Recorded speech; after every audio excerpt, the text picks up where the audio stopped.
ओ आप सोच रहे होंगे भाई ये क्या कर रहा हूँ। एक्चुअली मैं ये एक हुक स्टेप है ऋतिक रोशन का।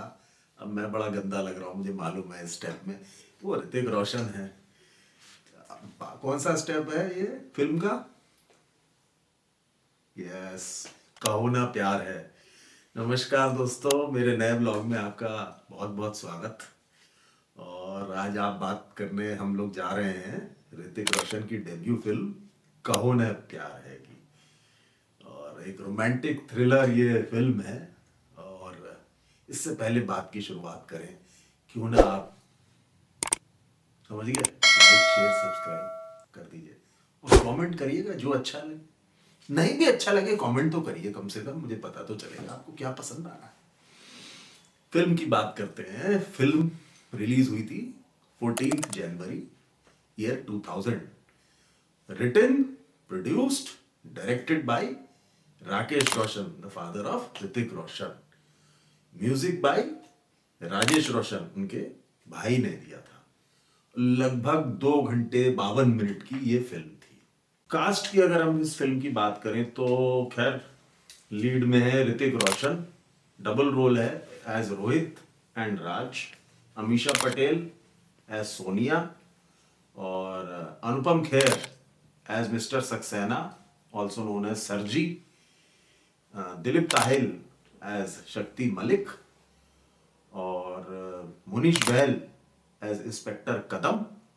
और अन्य कैरेक्टर्स में हैं आशीष विद्यार्थी, सतीश शाह, फरीदा जलाल, तनाज ईरानी जिनका डेब्यू था, ब्रिजेश हीरजी और जॉनी लीवियर।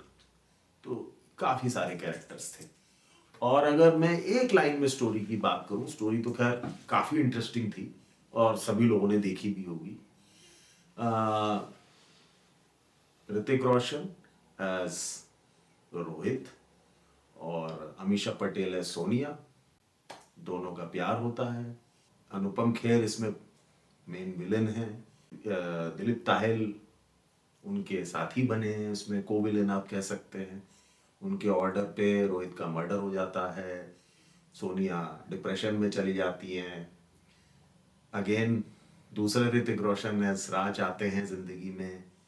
और उसके बाद वो अमीषा पटेल से फिर उनकी मुलाकात होती है, फिर प्यार बढ़ता है और एंड में जाके सीक्रेट्स रिवील होते हैं, अनुपम खेर का चेहरा दिखाई देता है और एक हैप्पी एंडिंग होती है।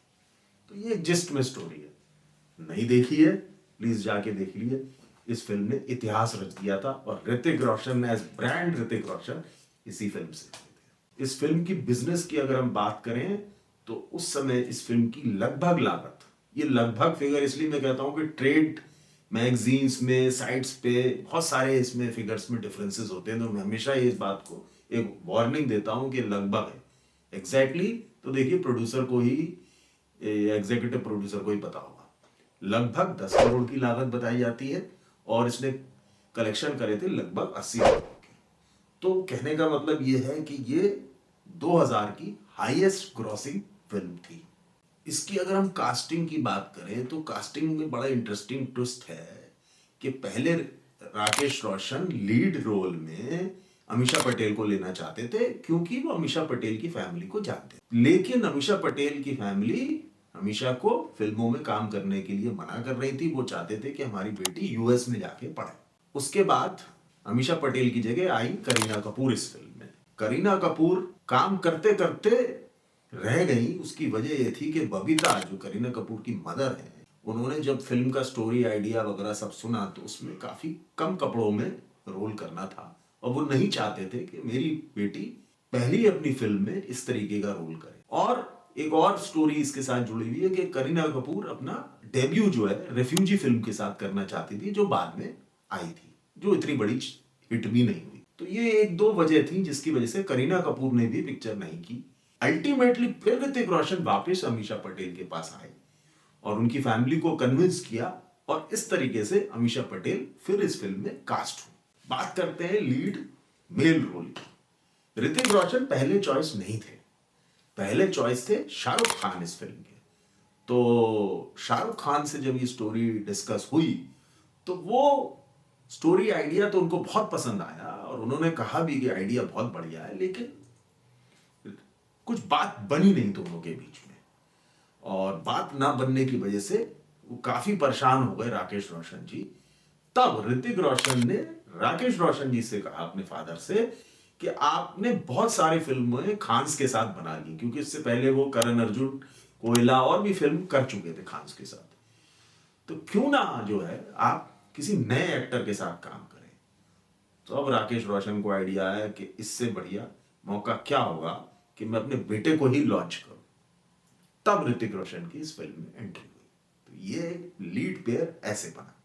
ये फिल्म जो है ऋतिक रोशन की 26वीं बर्थडे के 4 दिन के बाद रिलीज हुई थी और ये इतनी बड़ी हिट हुई कि इसके बाद जो है ऋतिक रोशन सुपरस्टार बन गए और एक ऋतिक मेनिया जिसे कहते हैं वो इस फिल्म के साथ ही उनका शुरू हो गया था। इस फिल्म की पॉपुलैरिटी की वजह से और इसमें गानों की वजह से, एक गाना है ना तुम जानो ना हम, उस गाने के टाइटल को लेके एक फिल्म भी बनाई गई, ना तुम जानो ना हम।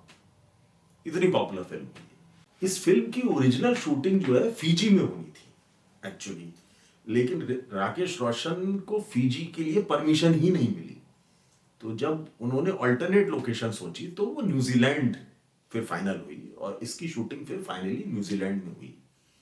और यहाँ मैं दर्शकों को एक इंटरेस्टिंग फैक्ट और अपना पर्सनल फैक्ट बताना चाहूँगा। जहाँ इस फिल्म की शूटिंग हुई न्यूजीलैंड में, वो जगह मैं स्वयं भी गया था और मैंने वो एग्जैक्टली आइलैंड और जहाँ जहाँ ये शूट हुआ है मैंने देखा था। बड़ी सुंदर जगह, विश्वास कीजिए कि अगर किसी को मौका मिले जाने का तो ज़रूर जाना चाहिए। खैर वापस आते हैं फिल्म के ऊपर।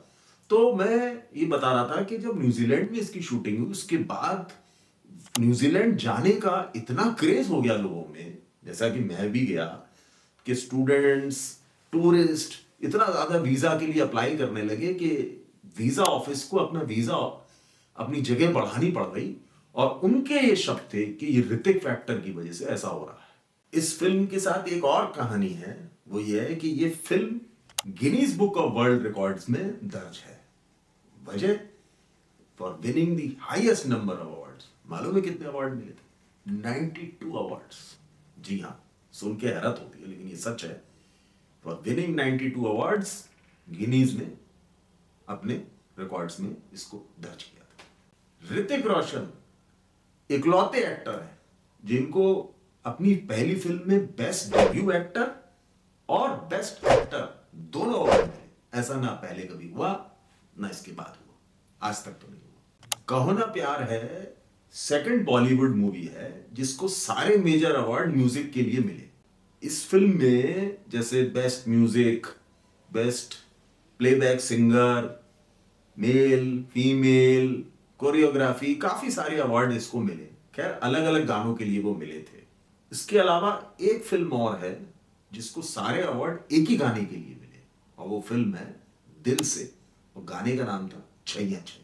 राजेश रोशन जो इस फिल्म के म्यूजिक डायरेक्टर, उनको इस फिल्म के लिए अवार्ड मिला और इससे पिछला अवार्ड उनको 25 साल पहले अपनी एक फिल्म जूली के लिए मिला था। तो 25 साल बाद उन्हें ये अवार्ड दोबारा मिला और ये इकलौते ऐसे डायरेक्टर, म्यूजिक डायरेक्टर जिनको नाम की उपलब्धि है कि 25 साल के डिफरेंस में उनको ये अवार्ड मिला। इस फिल्म के साथ एक बड़ी दुखद स्टोरी भी जुड़ी हुई है। हुआ क्या, ये फिल्म इतनी बड़ी जब हिट हो गई तो 21 जनवरी सन 2000 को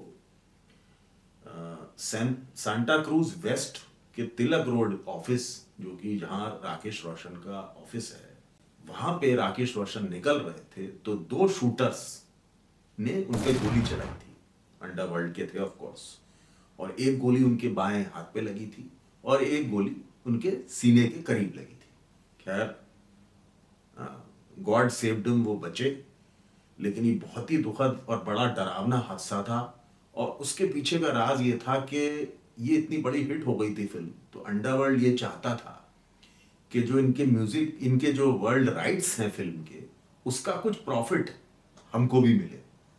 खैर जो होता है वो अच्छा होता है। खैर बचे ये और इन्होंने खैर आगे बहुत फिल्में बनाई, लेकिन ये बड़ा दुखद चैप्टर था। और ऋतिक रोशन को जब फिल्म फेयर अवार्ड अपना मिल रहा था तो उन्होंने स्टेज पे जाके इस इवेंट की चर्चा करी और उन्होंने बड़ा अफसोस जताया था कि उनके परिवार के साथ, उनके फादर के साथ ऐसी दुर्घटना हुई। The famous brand Coca Cola, अगर आप फिल्म देखें तो इसमें इनडायरेक्टली बड़ा एडवर्टाइजमेंट कोको कोला का किया गया है इस फिल्म के दौरान। तो और आयरॉनिकली इस फिल्म के बाद कोको कोला ने ऋतिक रोशन को अपना ब्रांड एम्बेसडर बना दिया था, आपको अगर याद हो तो। ऋतिक रोशन को इस फिल्म के लिए अपनी बॉडी बनानी थी और बॉडी बनाने के लिए खैर बॉलीवुड में एक नाम बहुत मशहूर है, यस आप लोग सब जानते होंगे, भाईजान करके मशहूर है, सलमान खान। तो उन्होंने सलमान खान को अप्रोच किया था और सलमान खान ने अपना जिम उनको दिया था और उन्हीं के अंडर में जो है उन्होंने अपनी बॉडी बनाई जो फिल्म में नजर आती है। हम सभी को मालूम है कि ऋतिक रोशन के दाहिने हाथ में 6 उंगलियां हैं। आज तो सबको मालूम है, लेकिन उस समय लोगों को नहीं मालूम था। तो जो राज वाला कैरेक्टर इन्होंने प्ले किया है, अगर आप गौर करें फिल्म में, तो उसमें उन्होंने उसको ग्लव्स पहना के दिखाया है और लेफ्ट हैंडर दिखाया है सो दैट वो उंगलियां पब्लिक को ना दिखाई दे। खैर बाद में की फिल्मों में तो खैर नजर आता, आज की तारीख में सबको मालूम है, उनके लिए शायद लकी भी होगा, लेकिन उस समय ऐसा माना गया कि ये छुपाया है। इस फिल्म में रोहित जो कैरेक्टर है एक और सोनिया पहली बार ट्रैफिक सिग्नल पे मिलते हैं। एक्चुअली रियल लाइफ की अगर हम बात करें तो ऋतिक रोशन अपनी वाइफ सुजैन खान से भी पहली बार एक ट्रैफिक सिग्नल पे ही मिले थे। यहां मैं बताना चाहूंगा कि सुजैन खान से अब उनका डाइवोर्स हो चुका है। इस फिल्म में राज की मदर जिस एक्ट्रेस ने प्ले किया है वो है आशा पटेल और वो है एक्चुअली में अमीषा पटेल की रियल मदर।